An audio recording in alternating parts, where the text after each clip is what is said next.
dans cette nouvelle chronique facile. Alors effectivement, elle a un petit peu de retard, mais je suis désolé.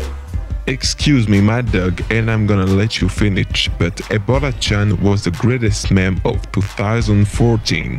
Quoi? Bah, dans ton dernier classement de meme de 2014, t'as pas parlé d'Ebola Chan. Non mais elle était 7ème, c'est pas de ma faute si... It was the best meme of 2014. Bon, sinon t'as pas un truc à bouffer? Alors, d'abord, il y a eu les nuages de commentaires, ensuite il y a ça... C'est bon, ça va, je peux faire mon émission tranquillement? Non, apparemment je ne peux pas faire mon émission tranquillement, alors comme ça, je me barre. Pourquoi c'est moi qui viens de me barrer et c'est lui qui vient de rester à l'intérieur? Eh merde.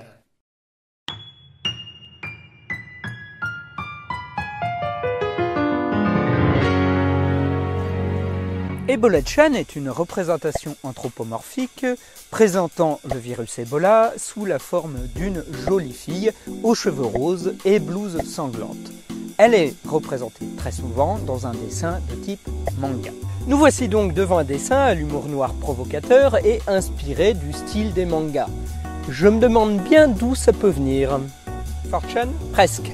En effet, c'est sur Pixiv, l'équivalent japonais de DeviantArt, que l'image fit la première fois son apparition le 4 août 2014 sous le nom d'Ebola Tan. Mais elle fut repostée sur la section A de 4chan le même jour et se mit à se propager à travers l'image board dans les 3 jours qui suivirent, ayant dorénavant pris le nom d'Ebola Chan.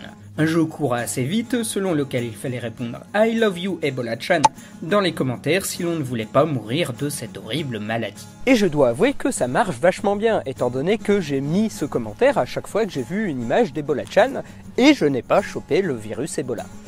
Par contre, la crève, je risque de la choper si je change pas de vêtements très vite. Hé! Mais c'est le vieil homme qui distribue des manteaux gratuitement! Toi ici! Mais que fais-tu dans cette forêt?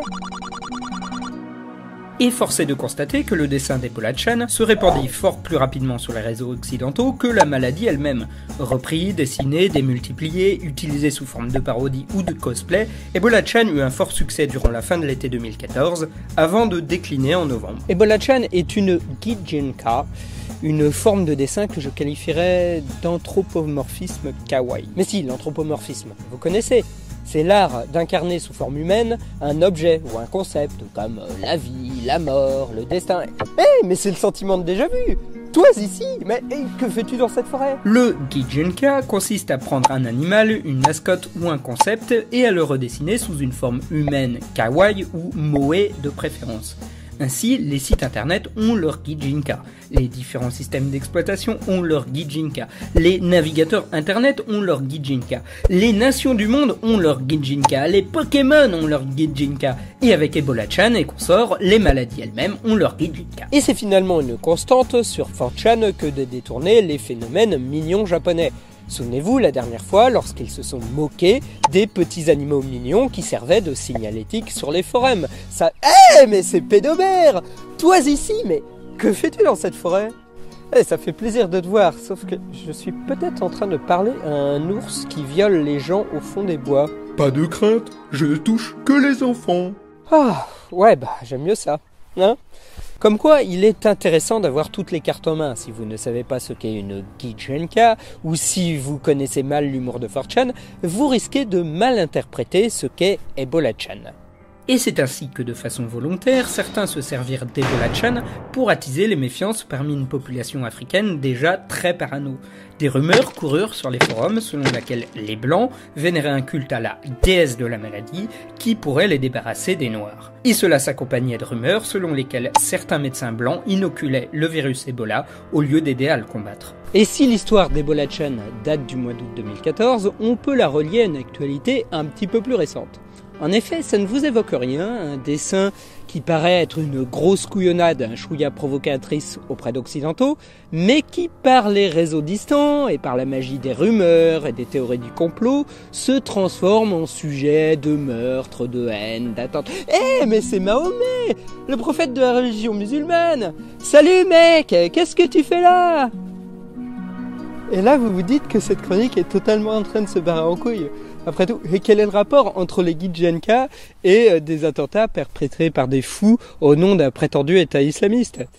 Eh bien, sachez qu'il existe un rapport entre le djihad et les Gidjenka. Et je vous présente Isis Chan, la Gidjenka du terrorisme, représentant l'État islamique. Oui, aux USA, l'organisation se dit Islamic State, d'où IS, d'où ISIS. Inventée suite à un concours sur l'image board japonais 2 Channel le 24 janvier 2015, l'idée derrière sa création ne fut pas totalement gratuite.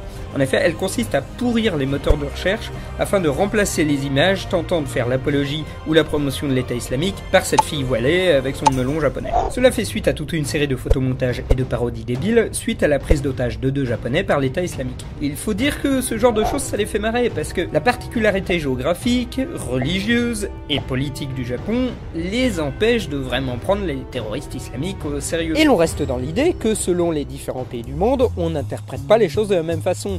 La peur d'un attentat islamique qui peut faire peur en Europe est assez indifférent au Japon, comme l'est l'expansion du virus Ebola dans des zones autres que l'Afrique. On reste quand même dans ce qu'on peut croiser. Eh mais c'est Kanye West! Mais qu'est-ce que tu... t'es pas censé être dans mon appartement, toi? Bon, maintenant que t'as fait une chronique sur Ebola Chan, je te rends les clés de ton appartement. En plus, il est tout petit, il pue, et le dessin de ton petit-neveu sur le frigo, bah il est super moche. Bye, bitch. C'est cool.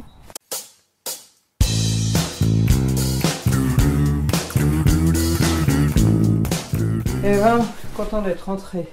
Si vous voulez savoir pourquoi c'était le rappeur Kanye West qui se trouvait dans mon appartement, cela fait référence à un mème de 2009. Certains ne s'en souviennent peut-être plus, mais cela fait référence au mème Interrupting Kanye qui date d'il y a 5 ans environ. En effet, le 13 septembre 2009, lors des récompenses des MTV Awards, la chanteuse Taylor Swift, qui venait de gagner le prix du meilleur clip pour une chanteuse, vit arriver Kanye West qui lui prit le micro des mains et clamait que Beyoncé avait fait le meilleur clip de tous les temps.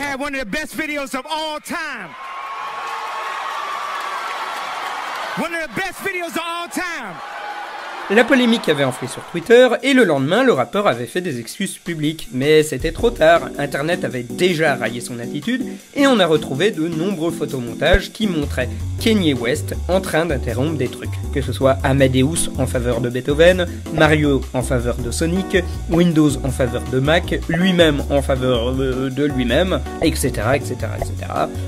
La vanne fut longtemps reprise en clin d'œil lors des cérémonies. Always happens.